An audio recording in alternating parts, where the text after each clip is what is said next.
Welcome to மீனு at IQ channel. இன்றைக்கி நம்ம என்ன பார்க்க போகிறோம் அப்படின்னா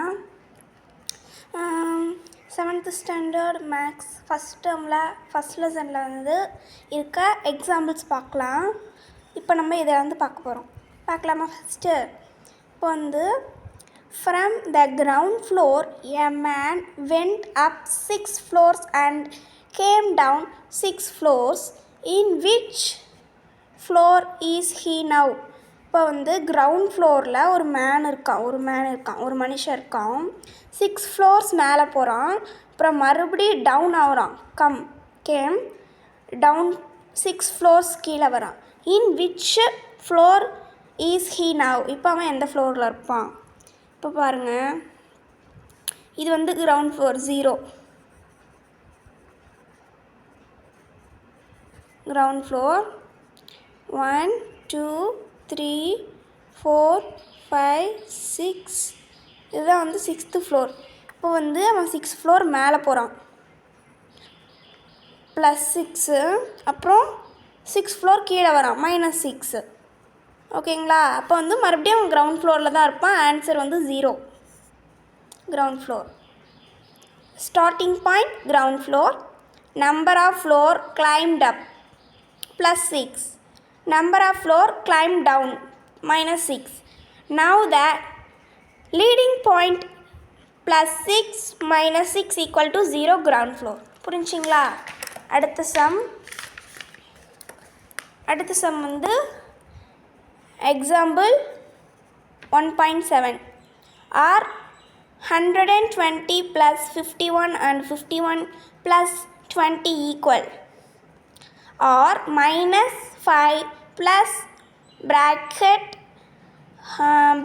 -4 bracket plus -3 closed bracket and bracket -5 closed bracket plus -4 closed bracket plus -3 equal என்னன்னு கேட்குறாங்க. சொல்யூஷன் பார்க்கலாமா? when we add 120 plus 51 equal to 171. 51 plus 120 equal to 71. The both of the case we get same answer. This means the integers can be added in any order. Hence addition of the integer is commutative. Second இப்போ நம்ம முதல்ல ஃபஸ்ட்டுக்கு பார்க்கலாமா? ஃபஸ்ட்டுக்கு தான் இப்போ ஒரு first point. முதல்ல ஃபஸ்ட்டுக்கு பார்க்கலாம். ஃபஸ்ட்டில் இங்கே கொஸ்டின் கொடுத்துருக்காங்க. இங்கே சின்ன ப்ராக்கெட் இருக்குது, இங்கே தான் அந்த பெரிய ப்ராக்கெட் இருக்குது இல்லை, இது இருக்குது. அதனால் இதை தான் நம்ம ஃபஸ்ட் எடுத்துக்கணும். போட் மாஸ் கணக்கு மாதிரி 6th போட் மாஸ் மாதிரி தான் இதுவும். முதல்ல இந்த ப்ராக்கெட் 2 எடுத்துக்கலாம். எடுத்தோம்னா ஃபஸ்ட்டு -4 நம்பர் லைன் ட்ராப் பண்ணிவிட்டு -4 0 எப்பயுமே ஸ்டார்ட் பண்ணும். -4 ஓகேங்களா? அடுத்தது செகண்டாக 3, இங்கேருந்து 1 2 3 ஓகேங்களா? -3 டோட்டலாக -7. அதுக்குன்னு தனியாக ஒன்று போட்டுக்கிட்டாங்க. புரிஞ்சிங்களா? அடுத்தது இங்கே சின்ன ப்ராக்கெட்டில் என்ன இருக்குது? -5. இது குட்டி ப்ராக்கெட். பெரிய ப்ராக்கெட்டில் இருந்ததுனால முதல்ல எடுத்துக்கிட்டோம். இப்போ குட்டி ப்ராக்கெட் எடுத்துக்கலாம். 1 2 3 4 5. ஆன்சர் -12. ஓகேங்களா? இங்கேயும் அதான் கொடுத்துருக்காங்க பாருங்கள், -12. அதேமாரி அடுத்த சம்ஸ் பார்க்கலாம். இந்த சம்மில் நம்பர்லாம் ஒன்று தான், ஆனால் இங்கே பாருங்கள், இங்கே இதுக்கு அந்த பெரிய ப்ராக்கெட் கொடுத்துருந்தாங்க, இப்போ இங்கே இதுக்கு பெரிய ப்ராக்கெட் கொடுத்துருக்காங்க. ஓகேங்களா? இப்போ பார்க்கலாம். இதுக்கும் மறுபடியும் நம்பர் லைன் வரைஞ்சிக்கிட்டாங்க. அடுத்து 0 தான் எப்பவுமே ஸ்டார்ட் பண்ணணுன்னு சொன்னோம். இங்கே பாருங்கள், இங்கே பெரிய ப்ராக்கெட்டில் எது இருக்குது? 5 -5 ஓகேங்களா? அதனால் -5 0 தான் எப்பயுமே ஸ்டார்ட் பண்ணணும். ஓகேங்களா? எப்பயுமே எந்த நம்பரில் இன்டீஜர்ஸில் கொடுத்தாலுமே 0 தான் ஸ்டார்ட் பண்ணோம். இப்போ -5 0 -5. அடுத்தது இந்த சைடு என்ன இருக்குது? -4 1 2 3 4 -9ன்னு கிடைக்கிது. டோட்டலாக ஒன்று தனியாக போடணும், அதுக்குன்னு தனியாக ஒன்று போட்டுக்கலாம் -9ன்ட்டு.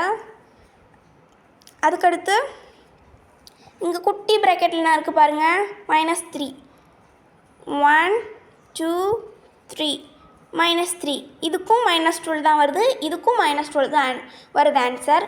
ஆனால் இங்கே பாருங்கள், இதுக்கு வந்து இங்கே ப்ராக்கெட் வந்துக்குது, இதுக்கு வந்து இங்கே ப்ராக்கெட் வந்திருக்கு. ஓகேங்களா? இது பேர் வந்து கம்யூனிடேட்டிவ் ப்ராப்பர்ட்டி. அடுத்தது எக்ஸாம்பிள் 1.8 பார்க்கலாம். ஃபைண்ட் த மிஸ்ஸிங் இன்டீஜர்ஸ் 0 + 0 கொடுத்துருந்தா இங்கே வந்து அதே நம்பர் தான் வரும். எப்படின்னா -2 3 45. இங்கே 0னே கொடுத்துட்டாங்க, 0 0 ப்ளஸ் பண்ணால் இதுதான் வரும் ஆன்சர். எப்பயுமே மைனஸில் இருக்குது, இங்கே மைனஸில் போட்டிருக்கனால இங்கேயும் மைனஸில் போட்டிருக்கோம், 0 தான் ஆன்சர் வரும். இங்கே வந்து ஆன்சர் 0 தான் வரணுமா, ஆனால் இங்கே கொடுத்துட்டாங்க. அப்படின்னா இங்கே -2 3 4 7 9 இங்கே அதே ஆன்சர் தான் கொடுத்துருக்காங்க பாருங்கள். ஓகேங்களா? இது பேர் வந்து அடிட்டிவ் இன்வர்ஸ், இந்த ப்ராப்பர்ட்டிக்கு பேர் வந்து. ஓகேங்களா? அடுத்து எக்ஸாம்பிள் 1.9. இந்த ப்ராப்பர்ட்டிக்கு பேர் வந்து க்ளோசர் ப்ராப்பர்ட்டி. இங்கே வந்து 2 இருக்குது, 2 நம்பர் தான் கொடுத்துருக்காங்க. அதே மாதிரி செகண்டுக்கு பாருங்கள், இங்கே 2 நம்பர் தான் கொடுத்துருக்காங்க, ஈக்குவலான்னு கேட்குறாங்க. அதனால் வந்து இது கம்யூனிடேட்டிவ் ப்ராப்பர்ட்டி. தேர்ட் வந்து இங்கே பாருங்கள், இதுவும் அதே மாதிரி தான் கொடுத்துருக்காங்க, இதுவும் க்ளோசர் ப்ராப்பர்ட்டி தான்.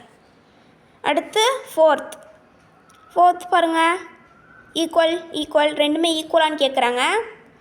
ரெண்டுமே ஈக்குவலான்னு கேட்டால் அது பேர் கம்யூனிடேட்டிவ் ப்ராப்பர்ட்டி. அடுத்தது இங்கே வந்து 3 டிஜிட் கொடுத்துட்டு ஈக்குவலுக்கு வந்தாலும் மறுபடியும் 3 டிஜிட் கொடுக்குறாங்க, அப்படின்னா வந்து அசோசியேட்டிவ் ப்ராப்பர்ட்டி. அடுத்து இங்கே 0 இருந்தால் முன்னையே படித்தவங்க அடிட்டிவ் இன்வர்ஸ். தேங்க்ஸ் ஃபார் வாட்சிங்.